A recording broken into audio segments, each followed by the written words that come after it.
দেখুন মানুষের কি পরিমাণ ছিল। ঢাকায় মিজানের গরিবের বুফেতে বড়লোকের ভিড়, বঞ্চিত গরিবরা। ঢাকার আগারগাঁও মেট্রো স্টেশনের পাশে মিজান নামে এক উদ্যোক্তার ছোট খাবারের হোটেল এখন পরিচিত গরিবের বুফে নামে।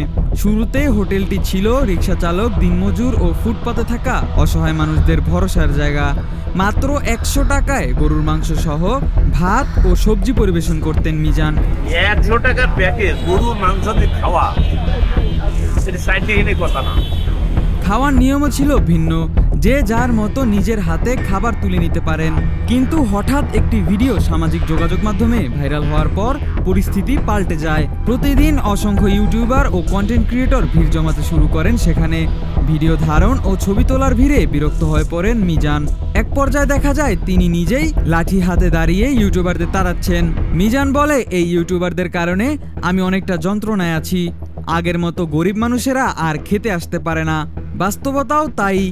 এখন আর্থিকভাবে সচ্ছল গাড়ি বাড়ির মালিকরাই ভিড় জমাচ্ছে গরিবের বুফেতে। কেউ আসছেন কৌতূহলবশত, কেউ বা সেলফি তুলতে। ফলে বঞ্চিত হচ্ছেন প্রকৃত অসহায় মানুষরা।